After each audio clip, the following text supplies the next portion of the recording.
अस्सलाम वालेकुम जी, मैं हूं Ali and welcome to my channel sonic expert. आज बुध का दिन है और 18 जून है। गोल्ड प्राइस से रिलेटेड मैं अपनी सेकंड वीडियो लेकर आपकी खिदमत में हाजिर हूं। आज खालिद सोने के हवाले से कुछ थोड़ी सी अहम मालूमात है कि एक तो जो FOMC की मीटिंग है उसके साथ साथ US इंटरेस्ट रेट का अपना ऐलान करेगा कि आया कि वो कट कर रहा है या नहीं कट कर रहा, या क्या सूरत हाल बनने जा रही है। तो अगर इंटरेस्ट रेट जो है वो अनचेंज रहता है तो गोल्ड पे क्या असर पड़ेगा, और अगर कट होता है तो गोल्ड की कीमत जो है वो क्या कर सकती है, महंगी होगी या सस्ती होगी। और उसके साथ साथ सबसे अहम चीज़ कि जियोपॉलिटिकल की अगर हम बात करें, ईरान और जो इसराइल की आपस में जंग है वो एस्केलेट होती चली जा रही है, बढ़ती चली जा रही है। उसकी बेस के ऊपर गोल्ड की कीमत में इजाफा क्यों नहीं हो रहा।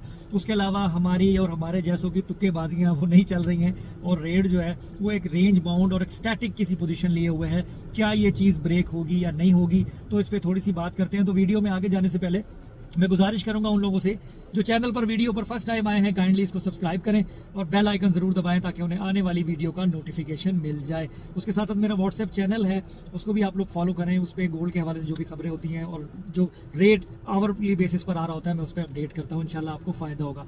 देखें, इस वक्त सूरत हाल जो है ना वो बड़ी स्ट्रेंज किस्म की हो गई है। आज मेरी जितनी भी डिस्कशन हुई हैं अपने दोस्तों से हुई हैं जो गोल्ड की फील्ड से रिलेटेड सीनियर लोग हैं उनसे हुई हैं, उनसे जो भी चीज़ें मुझे मालूम हुई हैं सोने की कीमत के हवाले से, आज थोड़ा सा ओपनली मैं आप लोगों से वो शेयर करने की कोशिश करूंगा। सबसे पहले बात करते हैं इंटरेस्ट रेट के हवाले से। इंटरेस्ट रेट जो है वो अनचेंज रहने के ज़्यादा चांसेस हैं कि जो 4.5% है गालिबन वो 4.5% ही रहेगा, और जो जर्मी पावल है वो उसको चेंज नहीं करेगा, यानी इंटरेस्ट रेट कट नहीं होगा। ज़्यादा चांसेस ये हैं, फोरकास्ट भी यही है। तो उससे सोने की कीमत पे क्या असर पड़ने वाला है, मार्केट पे कोई इतना ज़्यादा इम्पैक्ट तो इस न्यूज़ से नहीं आएगा, लेकिन जो उसकी प्रेस कॉन्फ्रेंस है उसमें कोई ऐसी बात या कोई ऐसी खबर वो देता है कि जिससे डॉलर स्ट्रांग होता है, उसको मजबूती मिलती है, तो गोल्ड की मार्केट आपकी डिप में जा सकती है। इससे ज़्यादा जो फिगर आए हैं वो $3350 फी ट्रॉय आउंस या $3360 फी ट्रॉय आउंस तक भी मार्केट आपकी जो है वो नीचे ब्रेक हो सकती है। यानी लोकल मार्केट में खाली सोना आपका 3,60,000 रुपये फी तोला के भी अंदर आ जाएगा। माइट भी 358 और 359 इस तरह की कैलकुलेशन बननी शुरू हो जाए, लेकिन बहुत ज़्यादा ड्रॉप होगा, 3 लाख हो जाएगा, या ये मंडी जो है ये $3,200 या $3,000 हो जाएगी, ऐसी कोई बात मुझसे शेयर नहीं की गई। बाकी होने वाली बात जब होगी तो पता तो सारे लग ही जाएगा, लेकिन फिलहाल ऐसी कोई सूरत नज़र नहीं आ रही है। अब आते हैं एक इंपॉर्टेंट फैक्टर के ऊपर कि गोल्ड महंगा क्यों नहीं हो रहा, या इंज कह लो कि साढ़े तुक्के जड़े ने क्यों नहीं चलते पे। बात यह है जी कि इस वक्त ये जो दो मुल्क आपस में लड़ रहे हैं ना, जो बेस है जिससे मार्केट चेंज होनी चाहिए थी, ये दोनों कोई इतनी बहुत बड़ी कुव्वतें जो है या बहुत बड़े जो ट्रेडर्स हैं वो नहीं समझे जाते, नहीं माने जाते हैं। तो इसलिए इंटरनेशनल मार्केट पे इनकी लड़ाई से फिल वक्त अभी कोई इतना ज़्यादा फ़र्क जो है वो नहीं पड़ रहा है। हाँ, अगर इसमें बड़ी ताकतें शामिल होती हैं और ये एक सूरत हाल आलमी जंग की तरफ जाती है, जैसे कि अमेरिका सर फहरिस्त है, उसके अलावा कुछ यूरोपियन कंट्रीज़ हैं, वो अगर ओपनली जो है वो इसराइल की फेवर में आके लड़ाई झगड़े को बढ़ाती हैं, एस्केलेट करती हैं और एक ओपन स्टांस के ऊपर आती हैं, तो यहाँ से मुस्लिम ममालिक जिसमें पाकिस्तान है, उसके अलावा जो दूसरे अगर कंट्रीज़ की बात करें, चाइना है, इस तरह के और जो भी हमारे फेलोज़ हैं वो अगर ऐड होते हैं तो ये एक मैसिव जो है वो वॉर की तरफ बात जाएगी। तब आपकी मार्केट जो है वो बहुत ज़्यादा स्टम्बल हो सकती है और रेट जो है वो आपका फिर काबू में नहीं आएगा। जब तक ये इन दोनों के माबैन इस तरह की बातें और इस तरह के एक्ट चल रहे हैं तो गोल्ड के इस बेस के ऊपर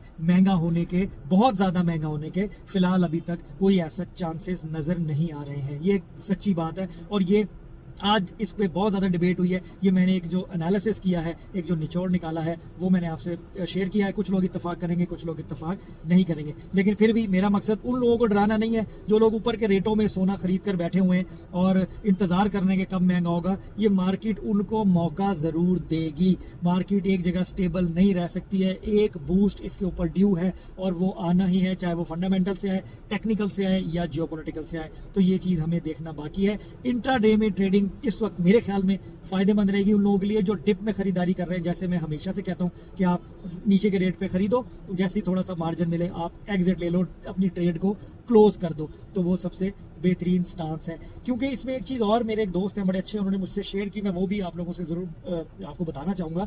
देखें, बात सिर्फ समझने की ये है कि ये जो ईरान और इसराइल की जो जंग है ना, ये होनी एक्सपेक्टेड थी। इस चीज़, ये एक सडन होने वाला एक्ट नहीं था, ये एक सडनली नहीं हुआ। इसकी बातचीत पेशरफ बड़े अरसे से चल रही थी कि वो उसको रोक रहे थे कि तुम ये ना करो, और वो कह रहा था मैं करूँगा, और ये एस्केलेट होती चली जा रही थी, और यही लग रहा था कि ये आगे लड़ाई झगड़े में तब्दील हो जाएगी। तो जितने लोगों ने गोल्ड की मैसिव खरीदारी करनी थी ना, वो मैसिव गोल्ड की बाइंग हो चुकी हुई है। इसलिए रेट का ऊपर ना जाना ये भी इस तरफ इशारा करते हैं कि लोग भरे पेट बैठे हुए हैं, खूब सेविंग करके बैठे हुए हैं। उसकी एक छोटी सी मिसाल मैं इस तरह दूं कि अगर आप लोगों को ये इंडिकेशन दे दी जाए कि आने वाले 1 महीने में या आने वाली इन सर्दियों में जो है वो, अल्लाह माफ़ करे कभी हमारे मुल्क में ऐसा ना हो। मैं जैसे कि एग्जाम्पल दे रहा हूँ, कहत साली होने वाली है, कहत पड़ने वाला है, पानी नहीं मिलेगा, खाने को रोटी नहीं मिलेगी, या किन चीज़ों की शॉर्टेज हो जाएगी, या ये कह लो, बल्कि इतनी लंबी बात करने की हम सॉरी ज़रूरत नहीं है। तानू यही पता लग जाए ना कि 2 दिन बाद पेट्रोल नहीं लभना, तो तुसी पेट्रोल पंप के उत्ते लाइना चेक करिया करो, 200 गड्डी खलोती होंगी है, लाइनें लग जाती हैं, वो जी पेट्रोल डाल दो। लोग महंगे रेटों तक में पेट्रोल डलवा के और सेव करके रख लेते हैं कि परेशानी ना हो। तो सेम ऐसे ही है, जब ऐसी इंडिकेशन थी कि रेट महंगा होगा तो प्रॉफिट को सिक्योर इन कह लो इन एडवांस लोगों ने कर लिया, और गोल्ड की मैसिव बाइंग जो है ना वो कर ली गई। इस वजह से अभी बहुत ज़्यादा पैनिक बाइंग नहीं हो रही, बायर नहीं है इतना ज़्यादा, तो इस वजह से रेट जो है वो आपका बूस्ट नहीं हो रहा। मल्टीपल रीजंस है, लेकिन हम किसी लॉन्ग डिबेट पे या किसी चीज़ की जस्टिफिकेशन पे नहीं जाते। हम बस ये देखेंगे हमें किस तरीके से काम करना है। Local market still range bound है। मैंने आपको लेवल्स थोड़ा सा बता दिए, आइडिया दे दिया है कि रेट नीचे की तरफ भी जा सकता है, या आपका कह लो कि 3.55 और 3.60 के दरमियान में भी कैलकुलेट हो सकता है। और जो है अगर कुछ थोड़ी सी हाइप आती है तो 2-3 हज़ार 4 हज़ार रुपये तोले की आपको मिलेगी। वही टाइम होगा जिसमें आप अपनी ट्रेड को क्लोज करोगे।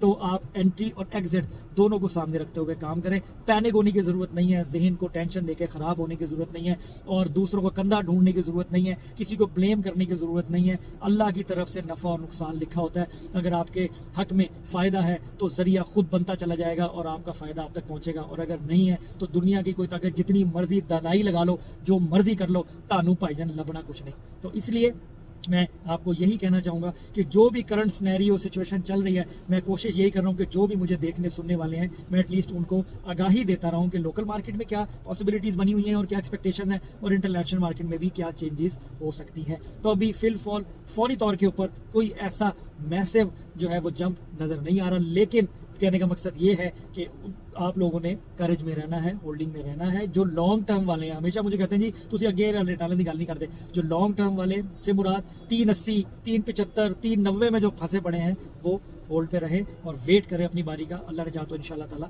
उनको ये मार्केट मौका ज़रूर देगी, और बहुत सारी सूरतें बन सकती हैं। अभी पाकिस्तान और इंडिया का मामला भी दबा नहीं है, रशिया यूक्रेन भी दबा नहीं है। कोई भी ऐसा अमल जो एक जॉइंट वेंचर की सूरत में खुदा ना खास्ता कोई अगर हो गया तो बहुत जल्दी मार्केट आपको एक मैसिव मूव दिखा सकती है। लेकिन हम अल्लाह से कभी ये नहीं चाहेंगे कि लड़ाई झगड़े हों और सीधी चलती चलाती ज़िंदगी लोगों की मफलूज हो या ख़राब हो। लेकिन हम ये भी नहीं चाहेंगे कि किसी का नुकसान हो। हम यही चाहेंगे कि अल्लाह ताला आपके हमारे सबके हक में वो करे जो सबसे बेहतर है। तो मेरे ख्याल में मैं आसान लफ्ज़ों में आपको समझाने में कामयाब हो चुका हूँ। फिर भी अपना माइंड है, ताड़ी अपनी ज़बान है, तुसी जिस तरह चाहे इस्तेमाल कर सकते हो, जिस तरह चाहे आप अपनी ट्रेड कर सकते हो, जिस तरह चाहे आप अपनी ज़िंदगी के अंदर अपना पैटर्न और अपना जो वे ऑफ लिविंग है रिगार्डिंग गोल्ड सेलिंग और परचेज, आप वो अपना बना सकते हो। कोई किसी की खरीद में या ज़बरदस्ती में नहीं होता है। तो मेरा मकसद तो आप लोगों को मार्केट की जो भी ओरिजिनल बातें हैं वो बताना है, और इंटरनेशनल में क्या पॉसिबिलिटीज़ हैं। बहुत सारी टेक्निकल चीज़ों पे